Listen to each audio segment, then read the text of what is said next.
Welcome back to the channel and welcome back to another UFC fight prediction video. In this video, I'll be predicting the full card of fights for UFC Fight Night, Namajunas versus Cortez. So without further ado, let's get to our first fight on the card. So in our first fight, we have in the welterweight division, short notice fight, Evan Elder versus Darius Flowers. How do I feel about this one right here? I'm going low confidence, Evan Elder to beat Darius Flowers. I feel like Evan Elder is overall the better fighter, better striker, better grappler, more polished fighter, more put together. Flowers is more so like a wild card. He's kind of rough. He kind of just puts it all together. Well, not puts it all together. He kind of just throws it out there, I would say. Not puts it together, he throws it out there. Not to say that he's so sloppy. It's just that he's very much unorthodox. But yeah, I just feel like Elder is just, again, the more polished, more put together fighter, more established, more connected with that.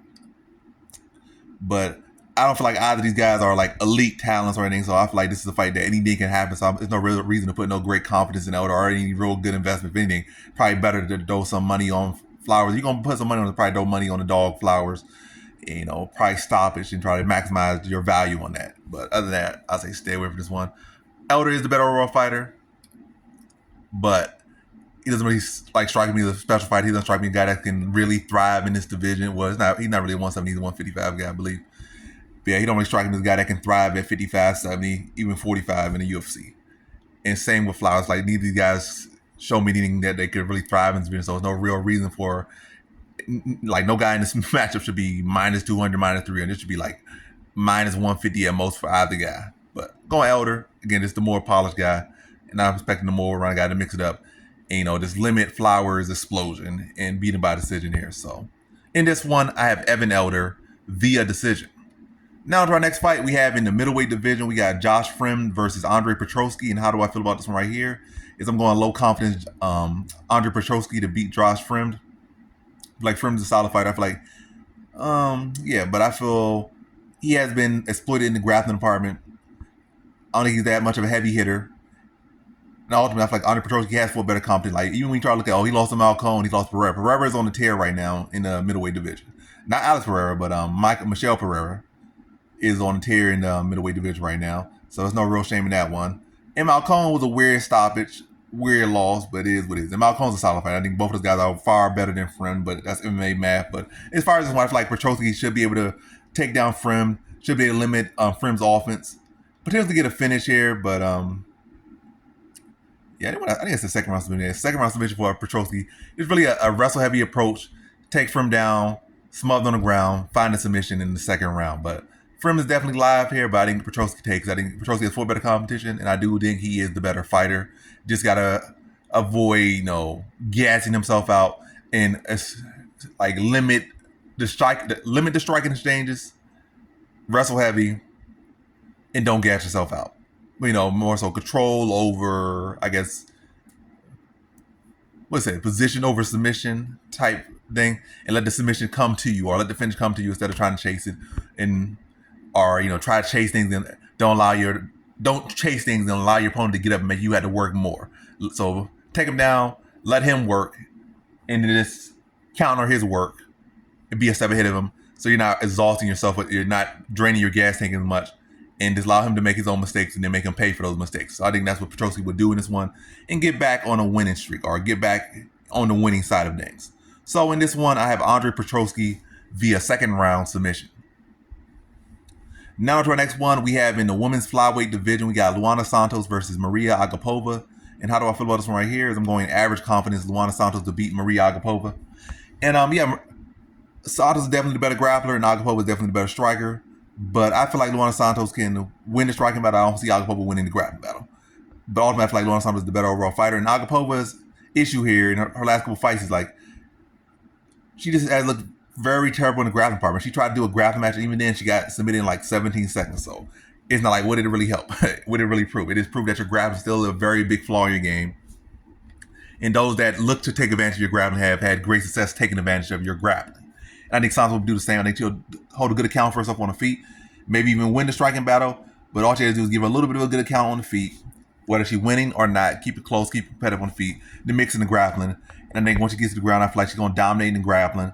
Wear out the first round. Then she mixes it up again, drags her mat, grounds a pounder, then taps her out second round. So in this one, I got Luana Santos via second round submission.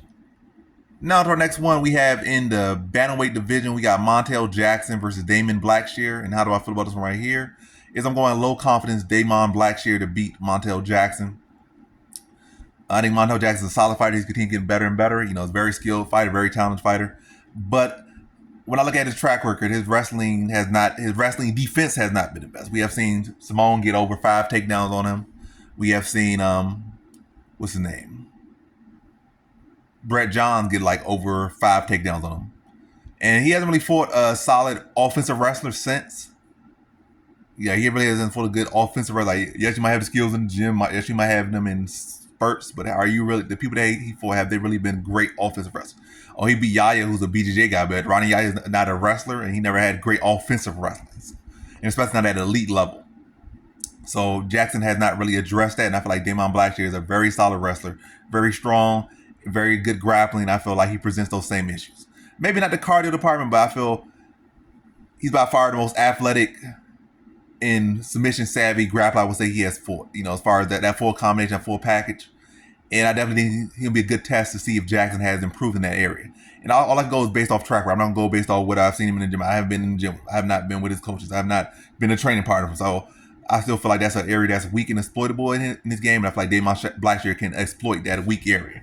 So I see it's a competitive fight, but I think Blackshear's grappling is going to be the edge here as the grappling was against Jackson, against Brett Johns, and against Ricky Simone. I think Blackshear is showing improvement in strikes. I think he'll be crack Jackson some big shots at times, and then also mixing the takedowns, probably 30 minutes of submissions to, you know, keep Jackson honest and not allow Jackson just to feel like he can explode up without a threat of us, you know, without the submission threat. The submission threat will be there, as well as the wrestling threat, on top of the wrestling threat. But yeah, a very competitive fight. But I think Blackshear's wrestling and grappling will be the edge here, getting takedowns, getting control time to edge a very close fight over a very game, very skilled Montel Jackson. So in this one, I got Damon Blackshear via decision. Now to our next fight, we have in the women's flyweight division, we got Jasudavicus versus Fatima Kline. And how do I feel about this one right here? Is I'm going I think I went low on though. Lower average really don't matter. It's around that range. I'll just say average. Average confidence, Jasudavicus to beat Fatima Kline. So Fatima Kline's like really I would say flyweight. She's really a strawweight. This is a flyweight bout. She's really a strawweight, really 115. Jasudavicus is a pretty solid, big 125er. Fatima Kline, they might say, oh, she's this, that. I feel like she's still very much green. I'm not super impressed with her grappling. I'm not super impressed with striking. You know, where she is in her career, I feel she's great where she is in her career. But to take this big step up, I don't feel like she's all that special at where she's currently at and who she's fighting. You know, they can take her slow walk. I think she's only like 23 years old. Give her like 3 years inside the UFC, slowly build her up. I can see the ceiling is very high for her. But to throw her against Jasudavicus right now, and what does she bring for Jasudavicus at the current level that Jasudavicus has been fighting at, Fatima Kline is nothing special at this given moment.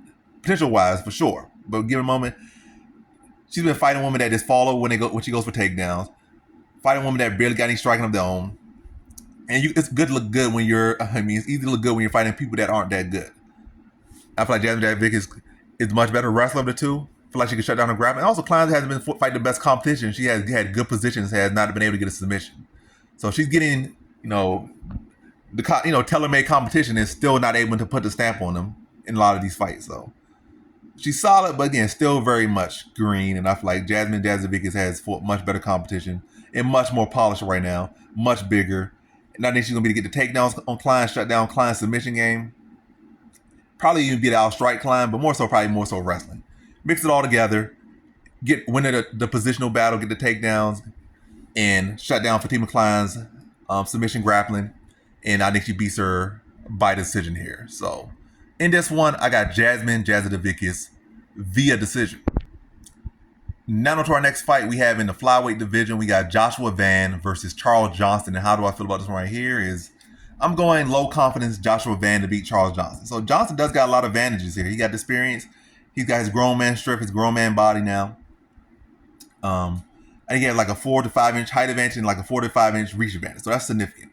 I think it's like 5'7" versus like 5'10" or 5'6", well 5'5" or something like 5'10", and then like a 60 something inch reach to a 71 inch reach, 72 inch reach. So he's got significant height and reach advantage. And he's in his grown man body, whereas Joshua Van's still like 23 years old. So, but what I feel about this one, I feel like it's going to be politics involved in this one. And also I feel like Van just pushes a much higher pace. Johnson, a lot of times, you know, he first look clean and he doesn't let often go as much. You know, he can let often go at times, but I feel like a lot of times he really saves that for the later rounds. Like, he was a champion outside, or he was fighting championship fights outside of UFC. So he allows the fight to kind of establish itself more. And even outside of championship fights, he just a guy that likes to let things settle in a little bit before he starts to get going. So the 5 rounds does, no, this is not a 5-round fight, I'm saying. When he did have 5-round fights, that did benefit his style and his personality, or his style better. Because he likes to settle into fights. He's not a guy who come out there throw 100 punches in the first round and put on a heavy pace early. It's typically going to be later on that the pace is going to uptick for him. But yeah, I'm all over the place with this one. But to get to the point with this one, I think it's going to be a very solid fight. I think it's a very open fight. But I think Van's going to have a higher work rate. Whether it's a higher success rate, I don't think it matters as much. I think he'll have a good enough success rate, and I think he'll throw more. And I think in a close fight, I think the judges are going to favor him because, you know, he's coming from a region where they want a star. They want a fighter to build up from there. And this is going to favor him. Well, it's not going to favor him, but the judge is going to prefer him win, I guess. You know, the political side is going to prefer him to win. In a close fight where he's throwing more punches, I think the judge is going to lean him. I think he can win it clean, but I do feel a bit more comfortable that if it does go to a decision, a close decision, I think they're going to lean Van. And that's how I feel about this one. If it goes to a close decision, it's going to go Van. I feel Van could win a stop, and I think Van could win a clean decision. But I do feel like this is a close fight. In a close fight that's going to decision, again, I feel more comfortable that the judges are going to give it to Van, you know, based off politics. So in this one, I have Joshua Van via decision.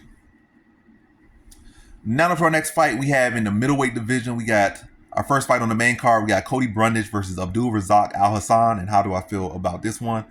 I'm going low confidence, Cody Brundage to beat Abdul Razak Alhassan.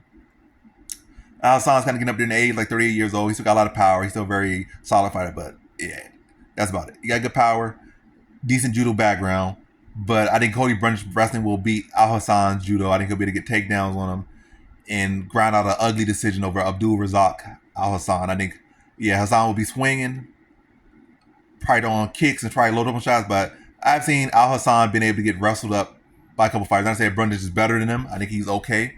I think his wrestling underrated. And also, he's a younger fighter. He's like 31, 32. He's kind of in his prime, whereas Alhassan's pushing 40. And I think Brundage will be able to mix in the wrestling and grind out an ugly decision over Abdul Razak Alhassan. But again, low confidence. Not be saying, oh, low confidence, he's going to wrestle him up. What the dumb thing is about this fight is people trying to say that the Brundage pick is dumb. The dumb thing is, why was Alhassan such a big favorite when he's, again, pushing 40 and always been like a 50-50 fighter? He's not that guy. Whether he wins or loses this fight, Alhassan is not that guy. He had a very little moment where he could potentially have been that guy, a very little short window, but that window is shut very quickly. And like, yeah, this guy is not that guy. And he will never be that guy. No insult to him, it's just the reality of it. By no means should he be a big favorite. He really should not even be the favorite here, but I think Cody Brundage, again, wrestles him up, gets a decision victory over Alhassan. Ugly, but I think he wins. So in this one, I got Cody Brundage via decision. Now to our next fight we have in the featherweight division, we got Christian Rodriguez versus Julian Erosa. How do I feel about this one right here? I'm going low confidence, Christian Rodriguez to beat Julian Erosa. So Erosa's like kind of sitting like at the end of his prime. The much larger, much bigger guy, whereas Rodriguez is a guy who really should be fighting at bantamweight, but he can't. I guess he just doesn't have the discipline, so he has to fight at 45 because he can't make weight. But I do think he wins this one. He keeps finding ways to win, and he keeps winning. I think he'll win this one. I think he's the faster, more dynamic striker. Erosa again has size and experience over him, and he's a very skilled fighter. But I think Rodriguez will be quicker than him. I think he'll be able to outwork him, land the cleaner shots, have cleaner defense, maybe mixing a couple takedowns in there. But very close fight. I think Rodriguez will be cleaner throughout. And also I think he'll be able to hurt Erosa more than Erosa will be able to hurt him throughout the fight. And I think that's going to be a big factor in edge in the fight. I think he's probably going to hurt Erosa at some point in this fight, but Erosa probably going to be able to keep his head about him and stay in the fight. Probably fire back and make it a competitive, hard-fought fight, but in a tough stylistic matchup too, to be honest. But again, I think Rodriguez is going to be able to be quicker, more dynamic, land more shots, and get his hand raised and avoid fading. I think where issues could like arise for other fighters against Erosa is that they kind of fade. But I feel like Rodriguez I think he could push a good pace for 15 minutes. In fact, even his last fight, he showed like he got dominated early, but he was able to come strong on in the third round. So I don't think cardio is such an issue for Rodriguez. Striking is not an issue. Grappling is not an issue. And Erosa is not really a big, matter of fact, the biggest issue for Rodriguez at this point in his career is the wrestling. And Erosa is not a great offensive wrestler. Not to say he's bad, but he's not a guy that's going to go out there and look, matter of fact, he's not a guy that has that great wrestling background or that great wrestling skill or that such good takedowns. He's not that guy. He has skills there, but I don't think anything that's going to pose such a great threat to Rodriguez. That's his best I could sum it up. So, yeah, I think Rodriguez outworks him, outstrikes him, cleaner offense, cleaner defense, and beats him by decision. And is able to also have a good pace, not a dip off, and that's not going to be an issue for him. So, in this one, I have Christian Rodriguez via decision. Okay. Now for our next one, we have in the welterweight division, we got Gabriel Bonfim versus Loosa. And how do I feel about this one right here? Is I'm going average confidence, Gabriel Bonfim to beat Loosa. I just think Bonfim is the better overall fighter. And I feel like at this point in his career, Bonfim's biggest issue is going to be cardio. And he's got to work on that. Mental toughness and cardio. But outside that, he has Loosa beat everywhere. I think it goes to a decision. I think Bonfim's going to fight a little bit smarter, a little bit more measured here. He probably can potentially find a finish here, but I think it's going to be a more measured approach after his last fight where he came out so aggressive and gassed. And even with that approach, I feel like Loosa is not Dolby. He's not that veteran who fights such an exhausting pace. He's tough, he's durable, and he definitely can go, push a good pace, Loosa can, but he's not a guy that's going to have that smothering pace, that smothering pressure, that clinching and hand fighting and all the different stuff against the cage. He don't have that in him, or that's not his thing, and that's something Dolby does. So Loosa's not gonna have that same approach or that same ability to be able to exhaust him anyway. But yeah, it's gonna be a concern for Bonfim, but it's not the same level of threat by any means at all, and that's not the same styles or attributes that Dolby presents. So yeah, I think Bonfim's gonna be able to outstrike him. I think he's gonna be mixing the takedowns, and I think he ultimately is gonna do a good job to be able to grind him out and get a decision victory over a very tough, very game Loosa. So in this one, I have Gabriel Bonfim via decision. Now for our next fight, we have in the lightweight division, we got Drew Dober versus John Silva. And how do I feel about this one right here? Is I'm going low confidence John Silva to beat Drew Dober. Drew Dober is very game, very heavy hands, still a very much of a dangerous fighter. And also this is like short notice in upper weight class, so it's a dangerous fight for John Silva. But I think the fighting nerds have been doing well. I think John Silva is a very dangerous talent. I think he'll be the faster, more technical fighter. And also, he does not have nearly the malice that Drew Dober has. But I think it'll be a good scrappy fight as long as it lasts. But I think John Silva will be faster, quicker to the punch, and has heavy hands of his own. I think it makes it out the first round, but definitely a firefight throughout. But again, I think John Silva's going to be connecting more, connecting sharper, connecting cleaner. Gets past the first round. Then the second round, I think he knocks Drew Dober out. So in this one, I got John Silva via second round TKO. Now to our co-main event, we have in the welterweight division, we got Santiago Ponzinibbio versus Muslim Salikhov. And how do I feel about this one right here? Is I'm going low confidence Santiago Ponzinibbio to beat Muslim Salikhov. So we got two veterans of the game, two guys that have been around a very long time. And both these guys are pushing 40. Both these guys have been chin recently. I definitely think Ponzinibbio got the worst chin of the two. But yeah, it's really like two old guys, two guys that chins are declining. Yeah, but it's two different styles. Ponzinibbio is more like a volume guy. Salikhov more so a guy looking for that one big shot to put you away. It might be two shots, but typically he's looking for that one big shot. Whereas Ponzinibbio looking to chew you up with combinations to put you out. He's not typically that one punch guy. He does have one punch power, but it's typically a guy that punches and bunches. But I like Ponzinibbio's experience more. He's been a guy that has been further up the rankings. Been a guy that was on a huge tear at one point before he stepped away for some years. So I'm going him to win this one. I also think he's the more well-rounded fighter here. Salikhov primarily a striker. He has mixed in his grappling a little bit and got better. But I would say Ponzinibbio's grappling is still better. And he's still more well-rounded. Again, more experience at a higher level than Salikhov as far as MMA goes. Salikhov has experience outside of UFC that was pretty high level. Like as far as, wushu or whatever he did. But as far as MMA, Ponzinibbio definitely has fought better competition, has had a higher ranking, and accomplished much more in the realms of MMA. So I'm leaning Ponzinibbio, very low confidence. Well, I only go low. But if I could go very low, it would be very, very, very, very low. Because again, two chinny guys, two guys that's pushing 40. Anything can happen. But I'm a favorite Ponzinibbio's experience. I'm favoring him to mix it up. keep Salikhov on the back foot as much as possible. And then once he started getting a groove, I started to feel like he's gonna start to break Salikhov down. And I think he puts him away in the second round. Because once Ponzinibbio starts to get a groove on, it's hard for, really just about anyone to have, to get, if he starts getting a groove going, it's very hard to stop Ponzinibbio once he starts getting going. If you can get him, stop him from setting the pace early, you have a very good shot to beat him. But if he starts to get a good pace on you, he starts to get combinations off and he starts to get you on the back foot, start to chew you up, it's very hard to come from right back from. So it's Ponzinibbio is typically a guy that you have to set a pace on him or set a precedent on him early. You don't allow him to set the precedent on you. And I feel like Salikhov is a guy that typically a little bit of a slow starter because he's trying to set you up. And I feel like Ponzinibbio could play to that a little bit and get himself going and shut down Salikhov. But nonetheless, it's gonna be one of those fights where both guys will be very tender because they're older, chinny. But I'm picking Ponzinibbio. I'm flipping the coin on Ponzinibbio to beat him. Gets his groove going. And I think he puts him out in the second round. But nonetheless, very tentative, very dangerous fight. Two guys with glass chins and bombs in their hands. I said hens. What's a hen? They got henna on their hands, but two guys with bombs in their hand and glass chins throwing stones at each other. Some guys going to sleep. Or they both gonna have a tentative Kimbo Houston Alexander fight that's gonna go to an ugly decision. But yeah, Ponzinibbio second round. TKO. I'm not going to say nothing more. So in this one, I got Santiago Ponzinibbio via second round TKO. Now to our next fight we have in our main card. Well, that's the main card. In our main event, we have in the women's flyweight division, we got Rose Namajunas versus Tracy Cortez. So we got the former two-time undisputed UFC strawweight champion, women's strawweight champion, Rose Namajunas versus the rising contender, Tracy Cortez. And how do I feel about this one right here is I'm going Rose Namajunas. Low confidence to beat Tracy Cortez. I think Cortez is a very game fighter. I think she's coming in right now.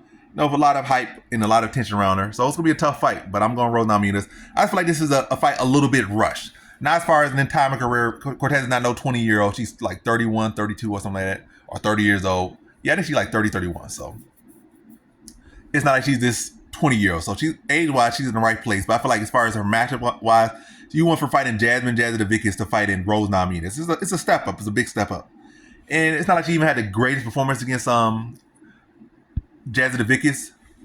It was good for her as far as, showing her growth in her striking. But as far as, making a statement against Jasudavicus, it wasn't. Because it's not like Jasmine J is such a great striker. She's more of a grappler. And it was two grapplers that had a striking matchup. And I think Tracy Cortez had like little to no grappling success. I think she got taken down twice. Cortez did. I think she may got like one half takedown herself that she did nothing with. So, yeah. And even the striking was still very close. It wasn't like Cortez just ran her over or nothing like that. And I think Rose Namajunas is a much better striker than Cortez or Jasmine or both of them even combined. And Rose Namajunas' wrestling defense has been getting a lot better. It is not like Cortez has ever put on such a great wrestling performance either. I think the most takedowns she has gotten in the fight is like 3 takedowns. And that was against like Agapova or something. Or against Quiche. And against Quiche, that's not even a good fight to really show for her because she almost got TKO'd by Quiche. And it was an ugly split decision that really could have went to Quiche if politics weren't involved. And I was happy that politics were involved because I picked Cortez. But yeah. And even also in the Jasmine fight, she got caught with several head kicks from Jasmine. I think she got caught with like 3 head kicks. I think 2 of them went back to back, like literally back to back. Then I think the other one was like kind of like a hair pull head kick, but nonetheless, she got caught with 3 head kicks from Jasmine J. Does she even throw head kicks like that? And Rose Namajunas has very lethal head kicks we have saw against Weili Zhang. And very sneaky with the setups. But I think this goes the distance. I think Rose Namajunas will be able to address the wrestling. I just think she's the much polished fighter overall. And as far as Cortez, like, where's her path? Like, a decision? She don't really have knockout power. She doesn't really have a submission threat. Rose Namajunas is the better submission grappler. She's the better striker. She could finish her on the feet or she could finish on the ground. Cortez just could hope that she could outwork her. Maybe make some takedowns and ground out decisions. Maybe outwork her on the feet, outwork her on the ground. Mix it up is the best approach and outwork her. Outposition her, control time her. But Namajunas can do all those things. So she can control time her. She can knock her out. She can submit her. She can beat her every single way. I feel like Cortez's path to victory are very limited, or is limited to a decision here, whereas Rose Namajunas could beat her everywhere. And also, she has more 5-round experience. She was a champion, several-time champion, and has been fighting elite competition. And I think with her sole loss at this weight class, can likely be the champion by the end of the year. So I don't know where I'm going with it. I'm dragging it, but yeah, to sum it up, I think Rose Namajunas has more paths to victory. I think she's the better overall fighter.